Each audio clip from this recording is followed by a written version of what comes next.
আমি আছি আপনাদের মাঝে মোহাম্মদ ইশরাক সিরাজি। আজকে আমি যে বিষয়টি নিয়ে আলোচনা করব তা আমাদের লাইফের জন্য খুবই গুরুত্বপূর্ণ এবং আমাদের অতি অবশ্যই জানা দরকার। সেটি হচ্ছে কুকুর ও তার ঘাম বিষয়ে। আমরা অনেকেই কুকুরকে আদর করি, নিজের পোষা কুকুর হোক, বাহিরে রাস্তাঘাটের কুকুর হোক, বা অনেকেই দেখা যায় রুটি খাওয়াই, অনেক কিছু খাওয়াই কুকুরকে। এখানে আমাদের দুইটা বিষয় লক্ষ্য করতে হবে। প্রথমত হচ্ছে, আপনি কুকুরকে আদর করলে কুকুরের ঘাম যদি আপনার হাতে লাগে এবং সেই ঘাম নিয়ে যদি আপনি নামাজ পড়েন, ইবাদত বন্দেগী করেন, তাহলে কিন্তু আপনার নামাজও হবে না, ইবাদত বন্দেগীও হবে না।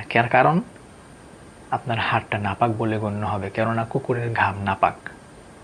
আর দ্বিতীয়ত হচ্ছে, আপনি যদি কুকুরকে বিস্কুট খাওয়ান, রুটি খাওয়ান, যাই খাওয়ান, কুকুরের লালা যদি আপনার হাতে লাগে এবং সেই লালা নিয়ে যদি আপনি নামাজ পড়েন, ইবাদত বন্দেগী করেন, তাহলে আপনার নামাজ, ইবাদত বন্দেগী কিছুই হবে না, কেননা কুকুরের লালাও নাপাক।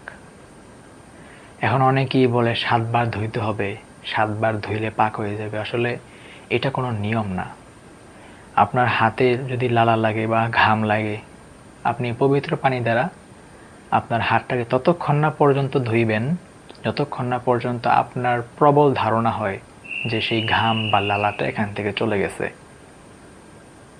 এরকম আরও ইসলামিক ভিডিও পেতে আমাকে সাবস্ক্রাইব করুন। ভালো থাকবেন, সুস্থ থাকবেন।